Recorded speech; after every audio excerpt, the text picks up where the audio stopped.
Hello, everybody. Welcome back to the Whale Nerds podcast. This is episode number 58. 57. And my first one back, and I mess it up. Dang it! This is episode number 57, and I'm here with Katlyn, and my name is Slater. Slater's out of retirement. And I'm gonna pass it over to Katlyn because she knows what to do. How the heck are you, dude? I've been pretty good. Well, I've been doing okay. Coping, as Erica said on our last episode. Yeah, I've been trying to. Still haven't been whale watching a whole lot. Yeah, but you finally been getting back on boats. So way back in March when we talked to you guys, you were still in Monterey, so you're down in SoCal now. Yeah, fortunately. No, I'm down in Huntington Beach right now. Yeah, just because of the whole like COVID thing, we were just paying rent and paying bills and living in a place that we couldn't do anything. And Yeah. so it got to the point where we were like, okay, we're just gonna run out of money if we just keep doing this. And it was like in the very beginning, the first 2 months in, and once it got to 2 months, we were like, okay, that's 2 months. They're like, it's probably gonna end soon. And then it was like, no, we're like halfway through the third month. So then we were like, okay, we just gotta go. We can't add like any more months to this of paying rent. Yeah. So we moved back home. Fortunately, we were able to do that. And yeah, now we're here. And I've been working off and on. I was working on the whaleboat a little bit. I told them that because I didn't know if we were just gonna like run back to Monterey as soon as it was over or what. So I just wanted to leave it kind of open ended. So I offered one of my friends is like the main captain of the Ocean Explorer. So I told him, hey, if you need like a couple of days a week, a deckhand or something, like I'm more than willing to come out. And it's funny because I've picked up a few days, and I like a few of the days I haven't even brought a camera. Like it's just kind of weird. It's one because they already have photographers. Since I've gone, obviously it makes sense. And two because well, there wasn't very many whales for the first for weeks, and now I haven't been working with them, and now they've had humpbacks the last 3 or 4 days. Humpbacks, they've had Brutus whales, so it's been pretty good whale watching the last week here. Nice.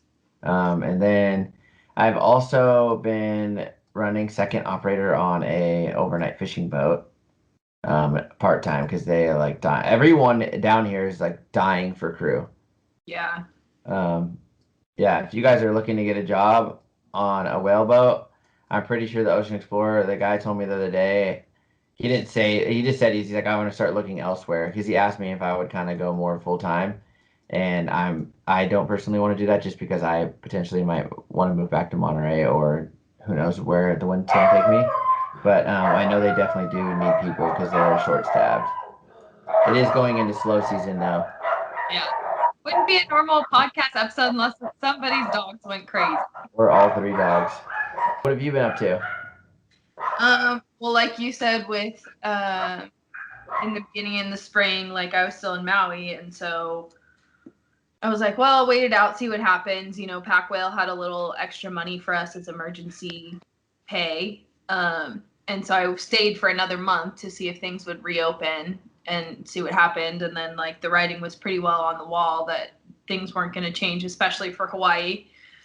So I left and I worked remotely from my parents' house for a little while because Pac Whale got the PPP program. And then I was waiting for the season to open in Massachusetts. And so I was just hanging out in Oregon. And then things finally opened up out here. So I came out here at the end of June. And it's been pretty good. I mean, we're operating at a limited capacity, but it doesn't affect like how the crew makes money, like we still get our normal paycheck, even though there's less people on the boat than normal. You know what? It's honestly the best thing I think that could have happened for whale watching. It's forcing companies that normally would take 100 or 140 or 50 as their capacity on, and I'm talking like they take 50 on a boat that holds realistically like 30, right? Mm-hmm. And so it's forcing these people to go to half capacity, and some people are even running at like 20% capacity, I think. And yeah, we're running the trips are so much better. And I'll tell you what, we used to say it all the time when I first started working in Newport. We would make so much more money in tips having 12 to or having like 20 people on the boat out of 100 because we could be more personal with those 20 people than we could with 120 people. You know what I mean? Yeah. So I honestly I wish it would stay this way. And unfortunately, it would make the prices have to go up. But it's like you get such a better experience out of it. Not that they're ever bad experiences whale watching, but you know what I mean? It's just like more room and. Yeah, I mean, the boat I work on is 115 feet long. It's certified for 300 passengers. I think during a normal season, they would probably take 260 or so. And then this year, we're taking like 35% of the full Coast Guard capacity most days. But it's still kind of weird to like go up and individually talk to folks just because people are a little standoffish. Yeah, well, right now it is. Yeah. But if it was like a year where you could normally chit chat on deck and like not be, you know, having to be so conscientious of, you know, 6 feet apart and that kind of stuff, I think that people really would, it would be a much more personable experience, even though it's still quite a few people on the boat.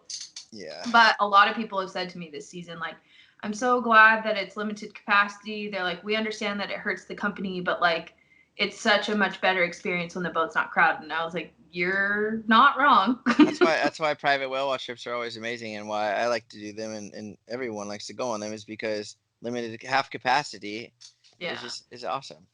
Yeah. So I think overall people have really been, one, just grateful that they can even go out and do that kind of activity given everything that's happened, but two, that it's not crowded, which is also nice. I thought it was going to be like when we were so like negative about it in the very beginning. I was like, there's nobody's going to want to go whale watching when this opens up. Like, and it's so funny because everybody I talked to was like, that's all they're going to want to do is because they can't wait to get outside. And I was like, yeah, but I don't know, because you're on the boat and you're stuck with everybody, and you know what I mean. It's no matter what, you're close quarters. Like the social distancing on the boat is kind of like, no matter what, you end up passing someone or touching the same rail they did, or. I mean, but the more we learn about like the transmission rate on surfaces and it being outside, you know, whale watching, I think is probably a pretty relatively low risk activity. For sure it is, yeah. So, like, we wipe down our boat every 30 minutes. All the boats in Newport have like we have like a bottle that you would spray like pesticides or like. Oh, like a fogger. Yeah, exactly. And we walk around and do that to all the rails, and then two people do it, and another person walks behind them and wipes them all down. Yeah. So it's pretty good. Someone like donated all the like cleaning equipment for all the boats down there, which was kind of cool. Oh, nice. Yeah, and it's like an eco-friendly kind of. We just do spray bottles, and it's been working out okay. But yeah, I don't know, because you're at a limited capacity, like you're definitely not seeing the people that are still really nervous about going out and doing that, but there's enough people around that are feeling confident in it that you're still filling up your limited load. I've had some people. Well, I have people that are like, "Oh, I wish I could come, but I'm still a little nervous." Yeah, so. Yeah. We've gotten that feedback a lot this year too. Well, and then Massachusetts is one of the states that has a quarantine order, so you can only come from 7 states to Massachusetts without having to jump a whole bunch of hoops. Yeah. I feel like that's how Monterey kind of was for a while. They were like the last of California to open up, seemed like. Yeah. Especially as far as whale watching. So. But I mean, we're making the most of it. Do a lot of their customers come from Europe as well? Yeah. On a normal year, they have a big travel component from. It sounds like from India and from Europe, but also some other parts of Asia. Like, I think they get a lot of people from China, Japan, Korea. And then from India. So this year, like no international travel and no even nationwide travel. Like you're just getting New Englanders basically. It's so weird because I see that, and yet I see someone that just like flew out of SoCal and is in Tahiti swimming with humpbacks. So I'm like, I don't understand. Yeah, I mean, yeah, I think there's obviously flights open.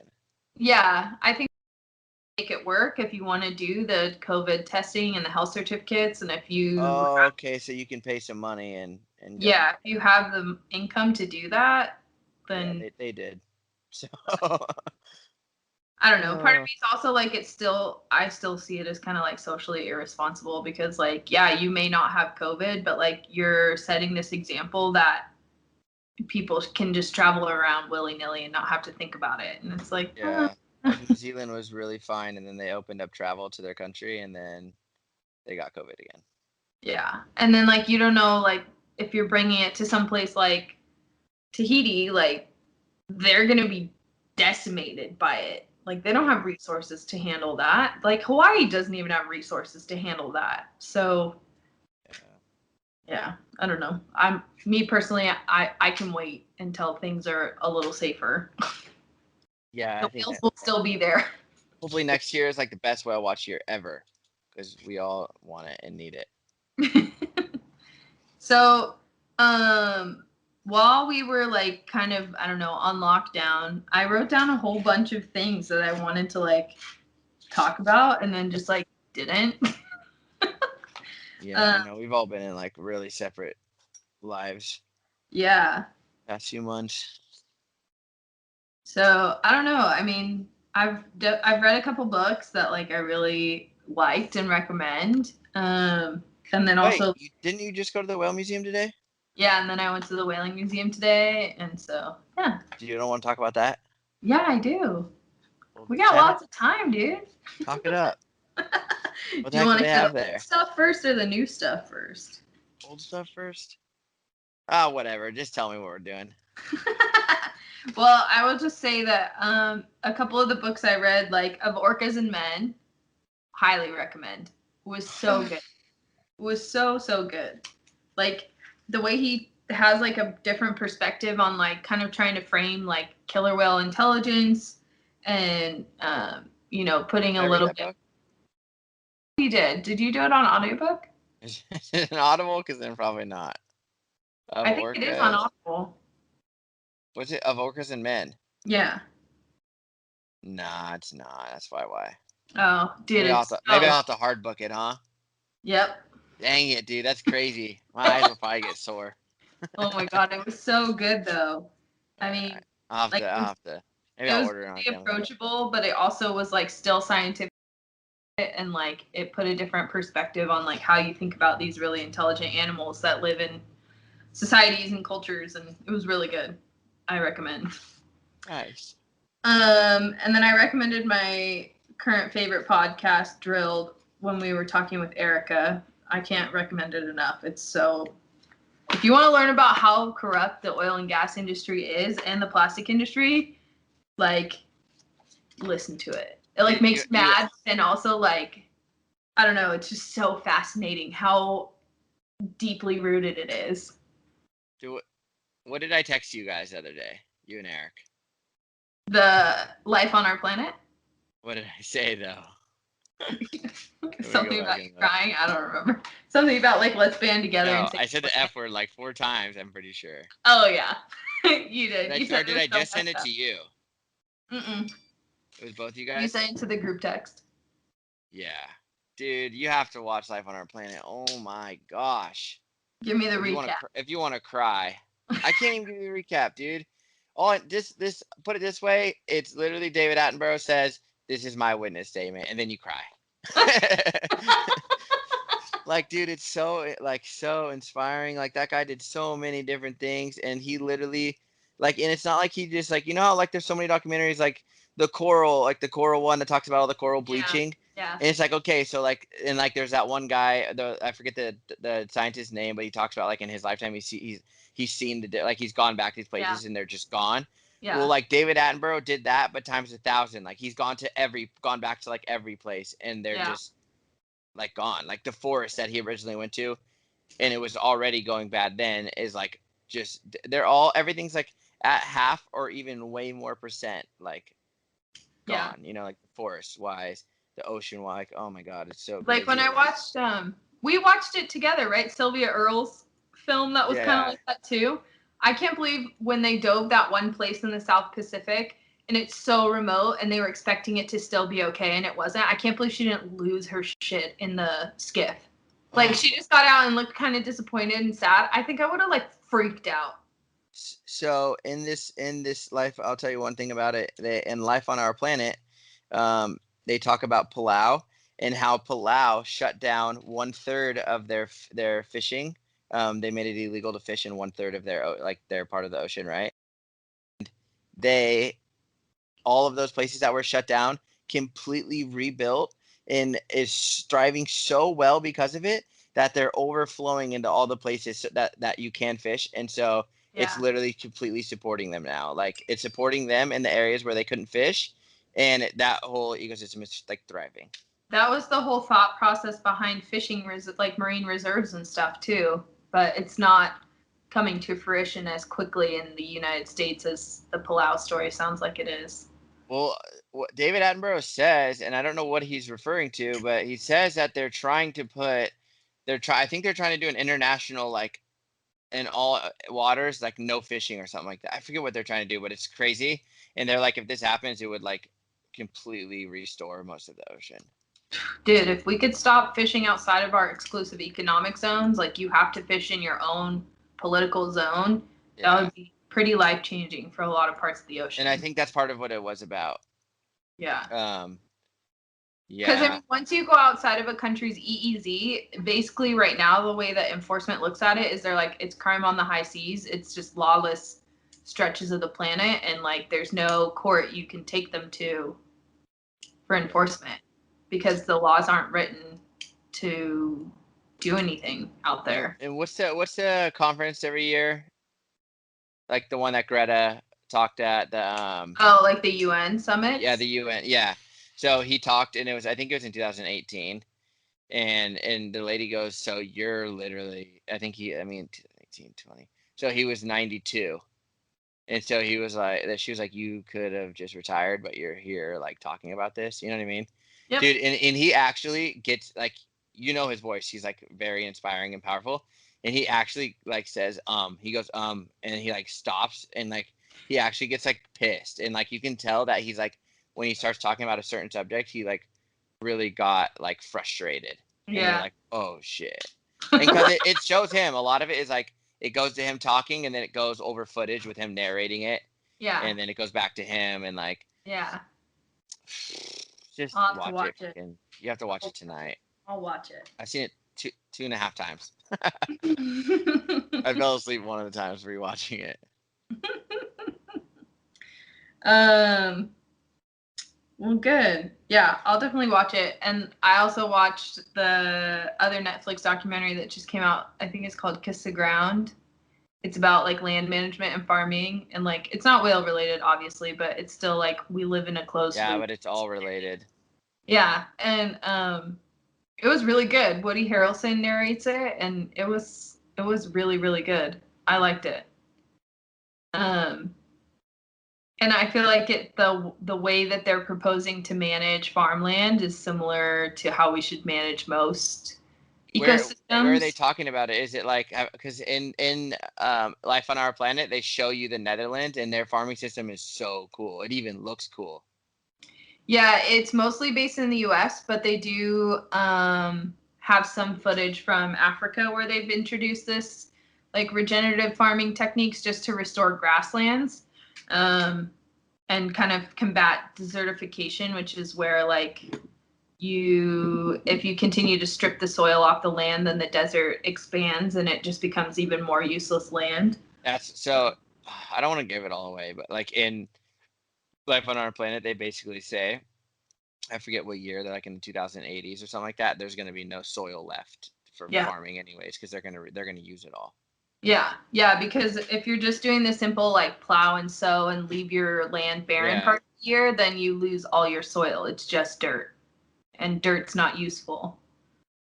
So, so that's some recommendations. I have some other book and film recommendations too from quarantine.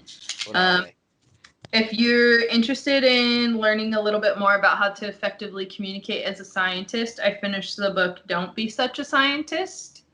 And that one was really good. It's talking about like some of the reasons why like the certain campaigns work and certain ones don't. And one of the issues with a lot of conservation campaigns is they're run by scientists, and scientists want to tell you the facts, because the facts are important. And don't get me wrong, the facts are important, but the effective campaigns are the ones that target your emotions and like get your gut feelings first and then give you the facts later. Like they get you to buy in emotionally, and then the facts come afterwards and just help support what you already like in your heart agreed with.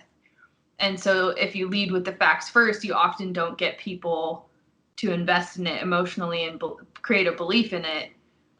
So he kind of like flips the whole campaign idea on its head about like, you know, whatever your messaging is, you need to get people's emotions first. It's kind of like how we talk about how people, like, you follow those pages, like let's say the Dolphin Project. Mm-hmm. They show you they show you beautiful work as well, but they show you more negative visuals, as you know, they show you actually slaughtering dolphins or capturing dolphins or the nets or the drives or whatever's going on. And we've talked about like how showing beautiful work can pull people in, and then maybe like in the caption you could explain to them like, this is exactly why we need to, you know, not have crab pots in Monterey or in different areas, or like move them aside, or just, you know what I mean, just stuff like that. Like you could portray something beautiful and then hit them with the sad stuff on the bottom side. Yeah, which is, I mean, if you look at how this year has gone with messaging during the pandemic and trying to figure out, you know, what the right thing to do is, I think you can see it's a pretty clear communication breakdown about what people should and should not be doing. And that's, I mean, I think you have to consider the science of it, but also like how to connect to people, the psychology part of it too. So that was really good. That's definitely on my list, especially if you're trying to be a naturalist and like push or work in conservation and like push your conservation initiatives. It's like you got to get people in their heartstrings first, you know. So, and then I watched this film, which I did post on our Patreon, a whole bunch of like, I think it was the International Ocean Film Festival or something. They made all of their films available on the internet, so I posted a link on our Patreon. But one of them that I watched is called Freightened. It's the real price of shipping. And that was wild. Like, talking about how we get goods around the world and like how, like, what's the real cost of it. Like 90% of everything we purchase comes to us on a shipping container because it's the cheapest way to transport goods across the world. And then like, for example, on clothing, like it says like made in Mexico or made in China. That's like the last place where everything was put together and packaged for sale. But that's not necessarily where the materials came from. The materials could have come from 4 different places on 3 different continents before it went to that final production location in China and got the tag on it. Basically, it's manufactured in China or manufactured in Mexico. Yeah. Yep. And then I also where is it? I wrote down the number one and number 2 most dangerous occupations in the world based on like number of incidences and deaths in the workplace. The number 1 is fishing, and number 2 is seafaring. So like working on those ships that go transport goods across the ocean. Oh yeah, dude, it's so crazy. Yeah. Yeah. I mean, all the jobs you could have in the world, the top 2 are on boats. They get paid pretty well too, but they're gone for like 3 or 4 months out of the year sometimes. Yeah, and there's some questionable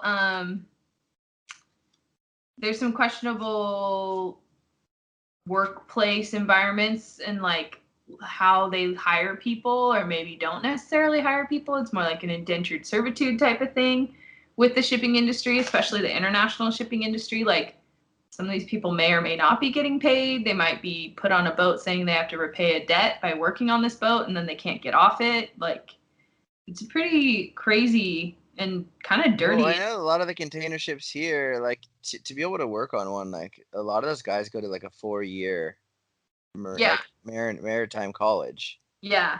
To even be like a deckhand on it before you can even get like your captain's license and like. Yeah, and like that's, you know, in the U.S., but in other places, and what some of the international shipping companies have done is like they've purchased a vessel and then fly it registered in a country that's like a flag of convenience. So like they fly it as like a small island nation in the Caribbean because there's way less rules.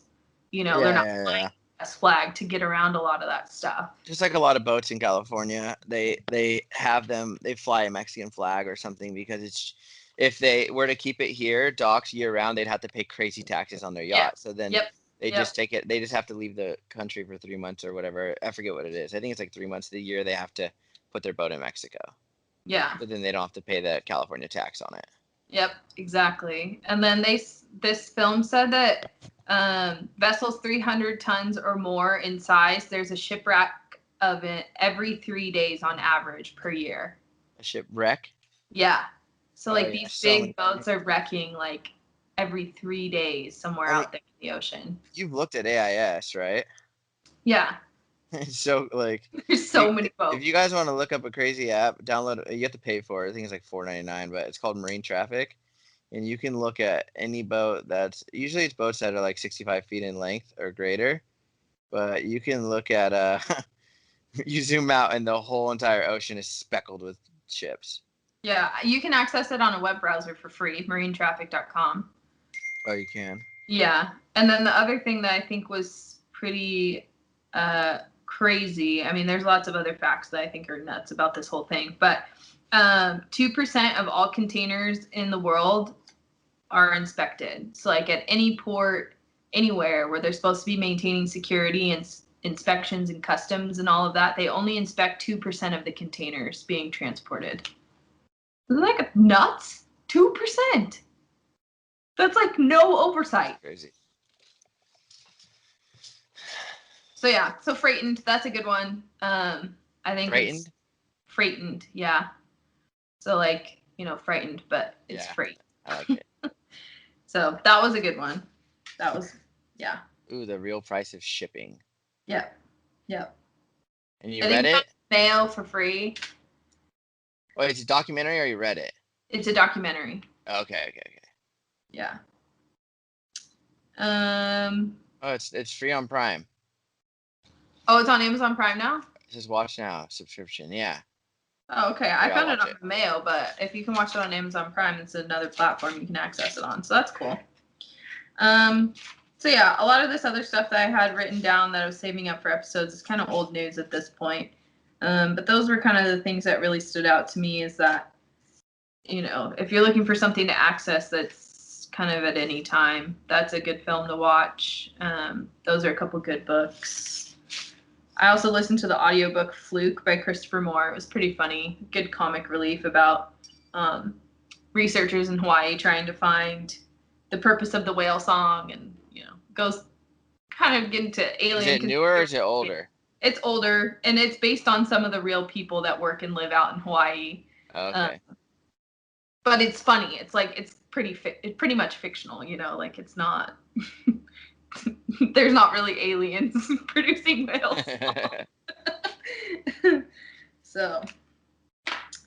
So I also went to the New Bedford Whaling Museum today, and wow, holy moly, dude, it's so cool. Like I could spend days there. It was so amazing. And I basically had the whole thing to myself, which was also really cool because no one on the middle of the week, no one's really going there. So yeah, it was incredible. I haven't even processed all my thoughts on it yet, but I did take a lot of pictures of the different exhibits and infographics and stuff. So I think I'm gonna put that up for our Patreon subscribers with a little bit more information about the museum. But they had is it on right whales or is it on humpback? What's their main focus in there? All commercial whaling, and they actually do a really good job of covering the international span of it. So I feel like often you get just the North Atlantic, European version of whaling, but they talk about whaling from all over the world. They talk about whaling in Australia, in Africa, in South America. They talk about subsistence harvesting that still happens now in the Pacific Northwest and in the Arctic, and it's pretty amazing. There's a lot more people represented than would normally be represented by a standard exhibit, which was pretty cool. So they had lots of skeletons. Yeah, it's big. Because the only whale museum I've ever been to is the Whale Museum in San Juan Island, and it's actually for it being small, it's really the upstairs lot. It's an upstairs couple rooms, 3 or 4 rooms, but it's as much as it's small, it has a lot of information. Yeah. Set up, which is really cool. But it's theirs talks, a lot about killer whales, has a lot of stuff about a few other species just because they have skeletons in there. But then it has like stuff on the indigenous populations and stuff like that too, and how it ties into it all. But theirs is relatively small, so I'll be excited to go to that one by you. Yeah, I definitely want to go back, and like New Bedford itself is like a really cool area. It also is where the ferries launch to go out to like Nantucket and Martha's Vineyard. And there's another whaling museum in Nantucket that I would love to go to when it's more of a like normal operations type year for the state.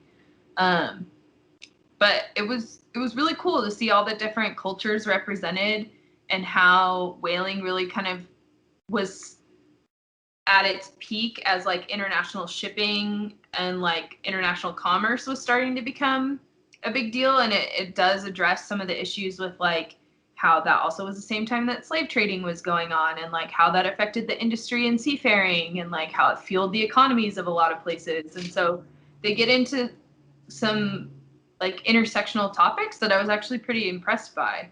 Most of the time when you talk about whaling, it's like a bunch of Portuguese guys and like. Now you don't know how much everything ties in together. Yeah, so it was really cool. And they had like jars of whale oil and like spermaceti oil, and like it was so cool. They had so many artifacts and so many skeletons. You want to use one for a lamp? Yeah, so then they called New Bedford, when it was at the peak of whaling, it was the whaling capital of the world. It was also, they called it like the city that lit the world, because there was all the whale oil was coming out of Bedford. Is it right in the harbor there? Yeah, like when you're up on the upper level on the view deck, you can see the ferry terminal and the harbor, and yeah. Looks pretty cool there. Yeah. Kind of like, I don't know, it looks like similar to most of those towns on the East Coast, huh? Yeah, and then it's like it's still old cobblestone streets, and a lot of one ways and little. I went to a little coffee shop, and yeah, it was really nice. Look, I'm Googling pictures of it as we speak. A lot of commercial boats, huh? Yeah. And what's it for? For fishing. Oh, I know. Like what kind of fishing? Oh, it kind of depends. They still have a pretty big groundfish fishery. They do like herring and menhaden. A lot of seiners, I see. Yeah. They do have some squid fishing. They do have a little bit of cod fishing, but the cod is one of those industries that was really overfished for a long time. So, like everything. Yeah. Then they also have these drag boats that can even like pluck off like clams and stuff from the seafloor. It's pretty wild. So, wow. Yeah. And I bet there's a lot of good bycatch in it, huh? Yeah. Awesome. So tough. Yeah, they do like scallops and a couple of different clam fisheries, I think, with like these rakes. They like drag these rakes on the seafloor. So I've seen them offload the clams in Gloucester, like right next to where we dock the Hurricane 2, which is kind of wild. It's like these weird, like tall rectangular cages just like stuffed with clams, and they just like take them off with a crane. Oh. But yeah, I definitely recommend the Whaling Museum if you're ever in the area. It was so cool how they had just like different exhibits from all around the world. They had some really good comparative stuff. Like they had a sperm whale skeleton and a human skeleton right next to each other. So you really could get a good sense of like, I mean, you could stand next to the sperm whale too, but like you could stand back and look at the proportion also. And you were like, holy moly. I'm looking at that pic exact as you say it, the skeleton. And I didn't realize how much. Oh, that's two skeletons next to each other. I was like, dang, I didn't realize how far the front of their mouth goes down. Wow. That's really cool. So there are two skeletons, one going opposite way of another? There's 3 in that one room, and then there's another room upstairs that has another sperm whale skeleton. So this one, so there's this guy in Southern California that has whale bones that he said he's had for like 60 years. He's like, he's definitely in his 70s. He's had them for a long time. And I didn't know, some of them I found out were like ribs and like from like a fin whale or blue whale or something. But then one of them, and it's because they only have like a few teeth, is a sperm whale, the lower jaw. Yeah. Yeah, that was pretty cool. Yeah, and there's like pieces of jaw bones and vertebrae and stuff like all over the museum. There's pieces of baleen. And they had this huge room of scrimshaw stuff, like all the things you could make out of whale bones. It was pretty incredible to see. Like they had these things that helped you like skein yarn that honestly looked like a lampshade. They had all kinds of little tools and decorative pieces and toys and canes, and yeah, it was amazing. And there also was some information that I never really thought about. And I think they do make a brief reference to it in the book Moby Dick, which is on my reading list. I haven't read it yet. But sometimes whalers would bring their families with them out to sea because they'd be gone so long. In Life on Our Planet, there's a little boat that goes up to the whaling ships because they show whaling in it. Mm-hmm. And there's literally like hundreds of people on this whaling ship. And they're dragging 3 sperm whales. Mm-hmm. Actually, they did kill a couple sperm whales, but I don't remember what they're dragging in that scene. But I think it was sperm whales. And they're literally like, we're from Canada, and us and our children want you to stop whaling. And it's like 100 people on the back of this big whaling ship. And I'm like, what the heck? Like, you just brought the whole town out with you? Like, you would expect there to be like 15 workers, not like a rail of 50 people on it. Yeah, like they had this little section, very little section about like wives and children going on the boat. And I never even thought about that. Like I don't know, it just like never clicked family for me. Business, that, like, you know? Bring your whole family with you. It's just like we bring on whale watching, I guess, you know? It's just except it's like a really rugged life. So all they knew, I guess. mean, as a woman, I'm like, I don't think I'd want to give birth to a child on a whaleboat. But like women did. Wow, can you imagine? You definitely become a whaler. But part of me is also like, I was thinking about it when I was like walking to the coffee shop afterwards, and I was like, you know what? If my spouse was a whaler and I had the person just back in that time period, I probably would have gone. Like, because I would want to see it. Like, I have a big sense of adventure. I would want to go see the world. I don't know if I necessarily would want to have kids on the boat, but if I was like, you know, young and we're early in our relationship or whatever, like, yeah. Or if I was still the very independent woman I was and I am now back then and somehow was empowered, I probably would work on a whaling boat just because, like, what sense? What? It was such a romanticized industry, like seafaring and, you know, being out on these grand adventures and voyages, and I don't know. Do you think that the whale watching on the East Coast of the United States, is like hyped up or is well known as the West Coast? Well, I feel like there's definitely like a longer like depth of history with whale watching on the East Coast because I feel like that's more like maybe where it started. Like the industry's a little older over here, I would say. Yeah, but we had whales longer technically because they didn't start getting to ours until later, right? Well, yeah, but then they stopped hunting them earlier over here because they ran out of them, right? So the whale populations had a little bit more of a break before whale watching took off, I guess you could say. Wow, they show you all the different kinds of harpoons, huh? Yeah, it's pretty incredible. And I wish part of me, the other thing I thought about when I was walking out of there is like, I wish we could have seen it. I wish we could have seen the oceans and experienced the oceans before we started plundering them. Like me personally, I wish I could. Or during them, honestly, as long as we could have seen it, because there had to have been so many whales if they were just plucking them out of the ocean like they did. I mean, just looking at the sheer numbers of what they would harvest of right whales and then think there's only 400 left now. What's so weird to me is like, did they not see them breaching and like enjoying life? Yeah, I mean, I think people, I don't know. Not that we know that breaching means they're having fun, but you know what I mean? Like, yeah, to us, you see a freaking whale breach, you're like, damn, he's doing something cool.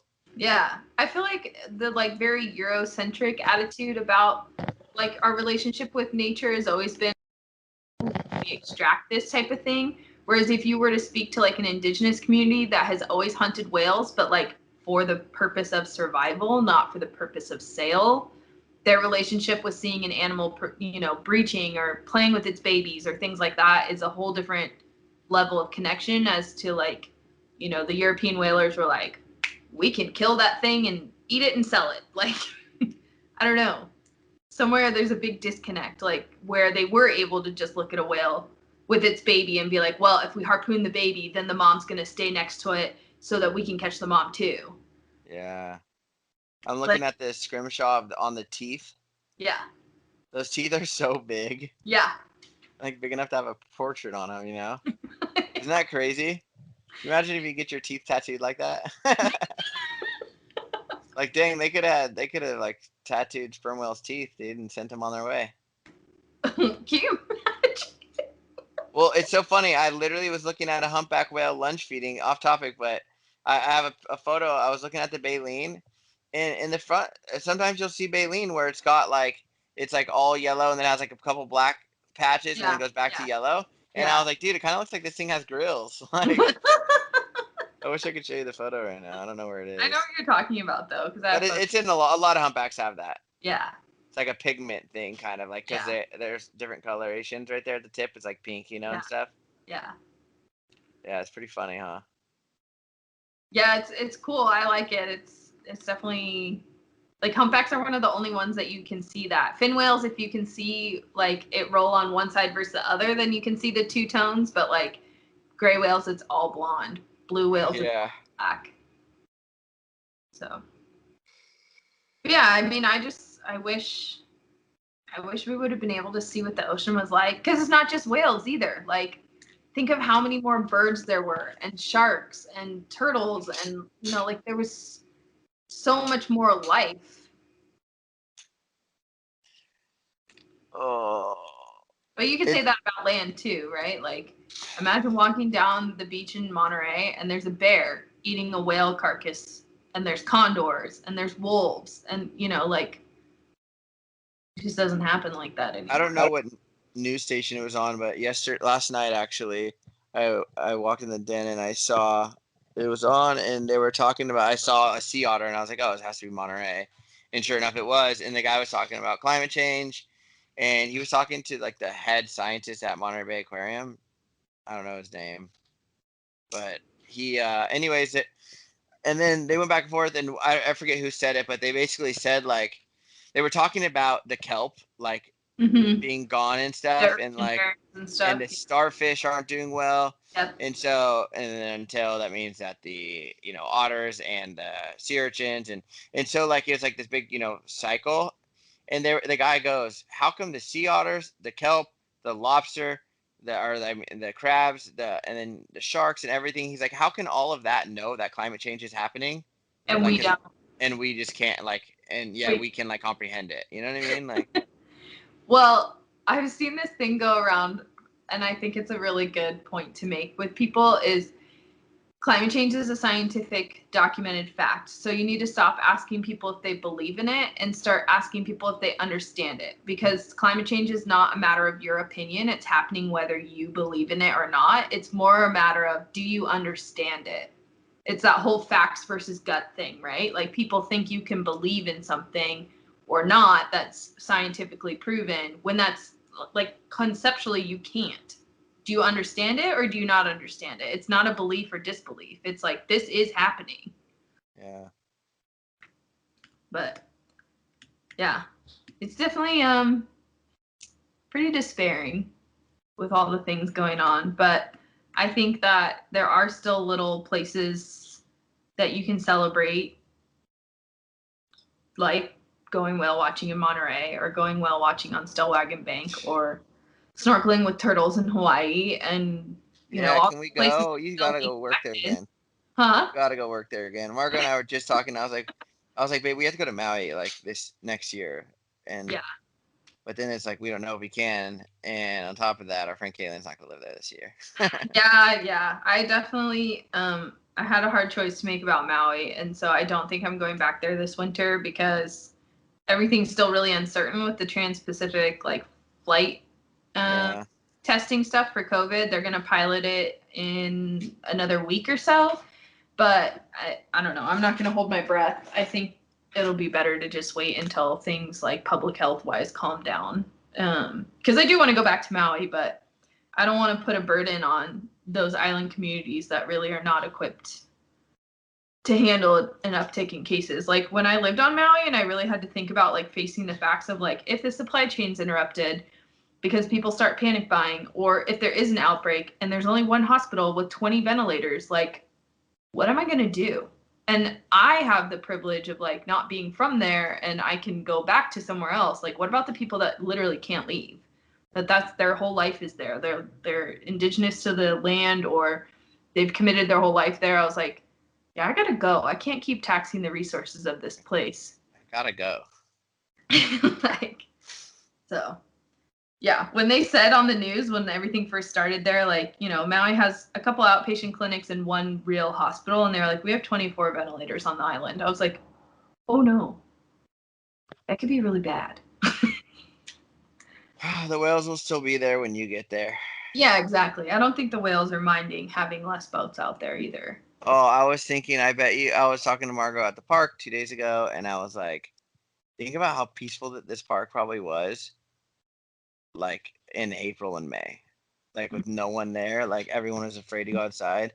Still, I'm in Huntington Beach, which is like the place that was probably still going outside, but it's like, you know what I mean, though, all the parks and nature and like the wetlands and just like no people there, and like as much as I would always just promote you to go see those places, it's just like it had to have been a nice relief.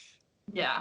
And honestly, the animals are probably so used to it anyways that they're probably just like, what the hell, there's no people today. You know, but at least like some of the animals like the gulls and the pigeons are like, hey, where's our french fries? yeah, it's like walking. I'm pretty close to a park, and we were walking over to a park, and I was just like, God, you know how nice it would be if they were all electric cars?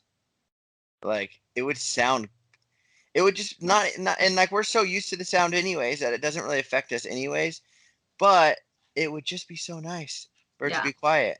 Well, I think it affects us at such a low level that we don't realize it, but if we didn't have it, I think it would actually make a difference. You know? And then the other thing, I mean, I'll be interested to see if they publish any results.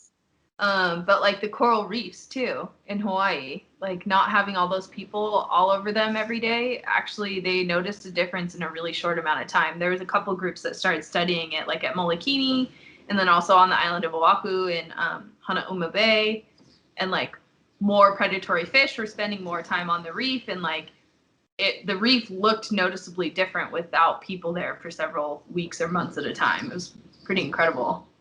Yeah. So I hope we all, you know, learn something from all of this about how to get to a new normal, not just go back to the way things were. Oh my gosh, I just got a text message from Lee, and he said, I'm leaving to Monterey right now. And I was like, okay.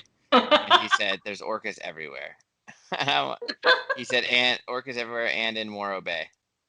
No, there's not, dude. There's no orcas anywhere. The fall is a good time to see killer whales in Central California because that's when all the large pinnipeds are coming back.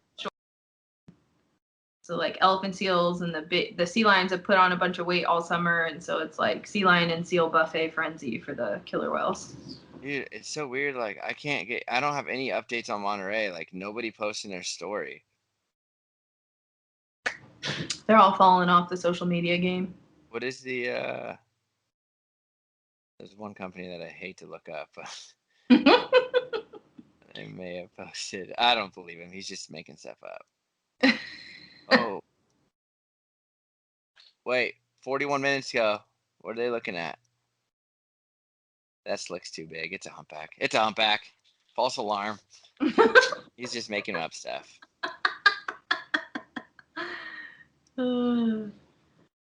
Well, I'm glad we got to kind of catch up. Hopefully we'll get Eric on here too, and we'll do a good reunion one. Yeah. I'll watch the thing. Hopefully Eric will watch it too, and then we can talk more about it. So spoiler alert for the next episode that we're going to give away all the secrets. On life on our planet. Yeah, from the David. Honestly, like, dude, he didn't even have to make this one, and I'm sure he wanted to because it's awesome. Hopefully it's not his last one. I hope he has like Blue Planet 3 and 19 out, like coming out. Like 3 through 19 coming out because we need more blue planets in our lives. Yeah. Yep. Oh, another podcast I've been listening to lately that I really like. It's a 1-season deal. It's called California City. It's about this like huge real estate scam going on in the Mojave Desert. I don't know. It seems really interesting. So if you're interested in water resources and land scams and that kind of stuff, it's just like a fascinating tale, like wild. So And if you guys choose to watch A Life on Our Planet, let us know so that we could like answer your questions if you have any questions on it. Not me, but probably Katlyn. And Also, I did see killer whales in Morro Bay. He just sent me a screenshot. And then Morro Bay, not Monterey. If you want to just tell Slater how many times you cried, because apparently he cried a lot watching A Life on Our Planet. Yeah, just to make him feel better. Message him and say you're not alone. Orcas. All right. Well, thank you everyone for listening and sticking with us as we go through a lot of life changes, like I'm sure you all are. And thanks to our Patreon supporters for still supporting our work throughout all of this, because it still costs us money to produce the podcast every month. So we appreciate you contributing to that work. And if you don't follow us on Facebook or Instagram, it's at Whale Nerds. So you can follow us along on there. And yeah, we'll talk to you guys soon. Thanks, guys. Hopefully I can be a regular guest again. All right. Have a good one. Bye.